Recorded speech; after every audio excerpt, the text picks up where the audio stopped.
Mesdames et messieurs, bonsoir à toute l'Afrique sportive et bienvenue au stade de la Cité olympique de Bimpe.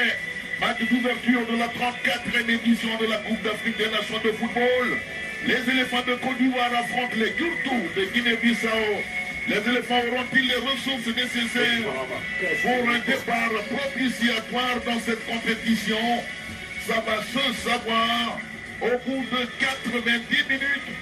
D'ici là, dans quelques petits instants, nous allons faire place au cérémoniel d'avant-match avec les hymnes nationaux. Et en premier, ce sera bien entendu celui de la Guinée-Bissau.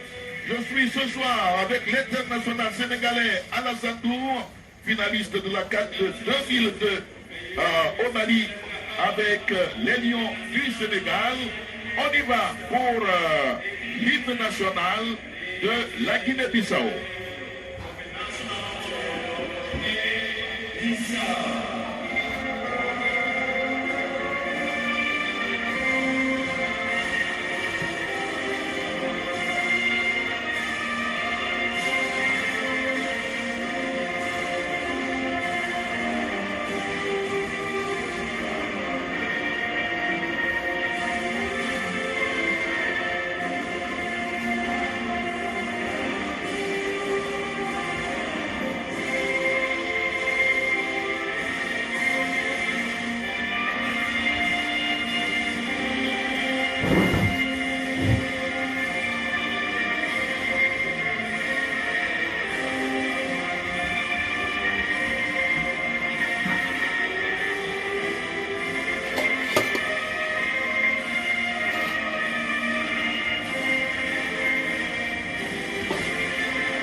Ceci est notre bien-aimé pays, texte Amilcar Cabral, orchestration musicale, Ziaoui, et voici la Biganaise, le chant patriotique de la Côte d'Ivoire.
International sénégalais Alassane Ndour, finaliste de la CAN de 2002 au Mali avec les Lions du Sénégal.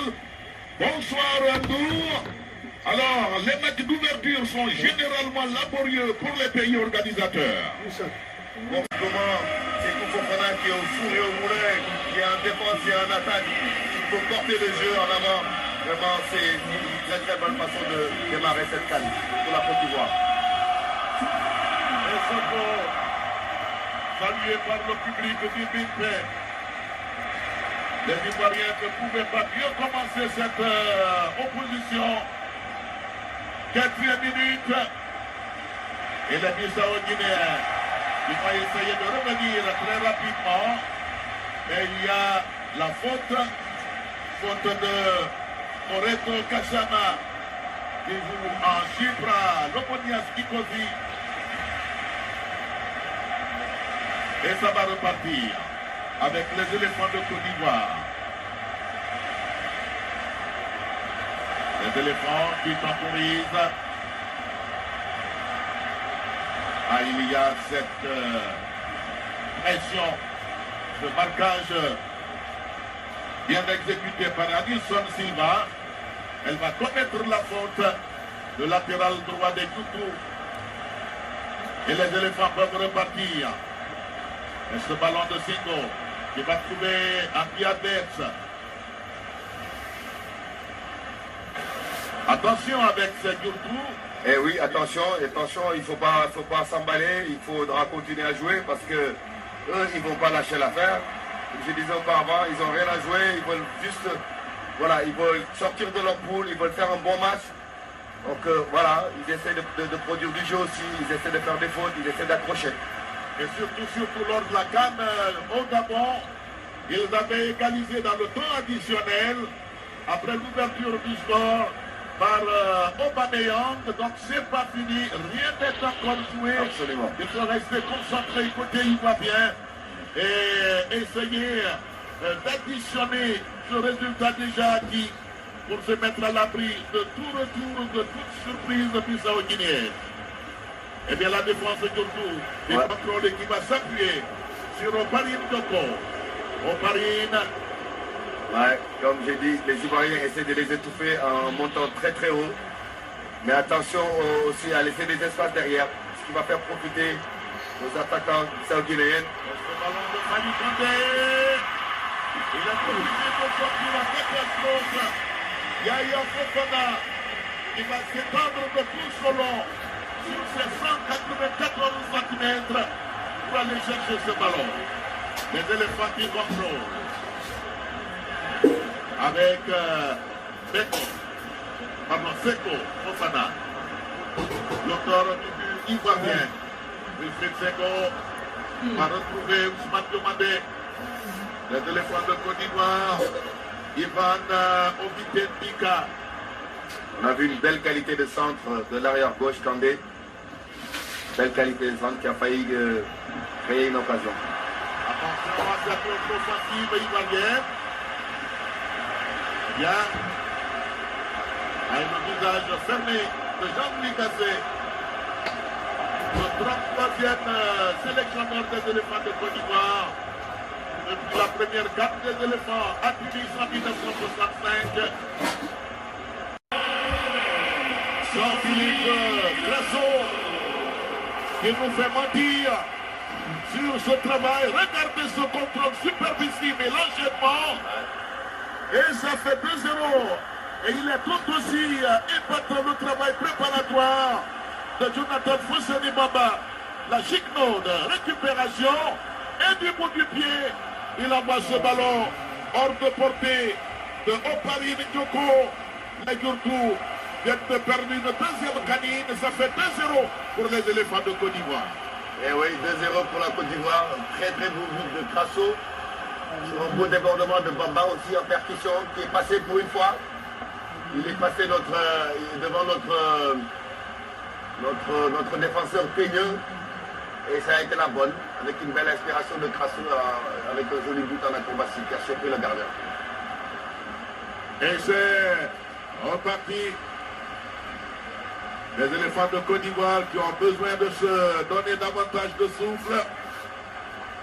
Parce qu'avec ces diables de Gourtou, on ne sait jamais. Seko. Derrière, le ballon de Ousmane Diomandé. Et le public de Bimpe qui commence à se réveiller.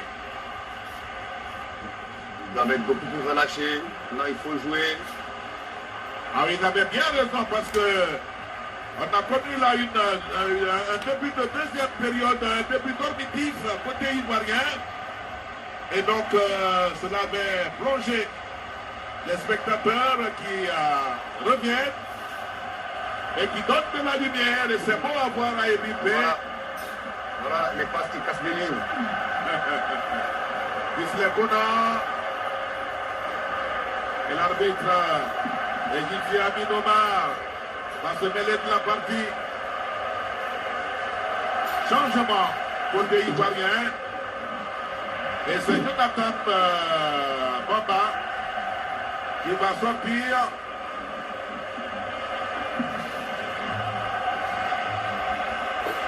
Remplacement de la Côte d'Ivoire.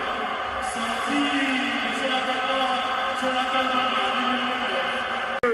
peut dire que les éléphants ce soir prennent un départ de qualité dans cette 34e édition de la Coupe d'Afrique des Nations de football en venant à bout des Goursous de la Guinée-Bissau. 2 buts à 0, Jonathan Mamba et a valu Seko Fofana permettant aux éléphants de s'imposer. Eh bien, merci de nous avoir suivis. Nous nous retrouvons dans quelques, on va dire demain, pour un deuxième match.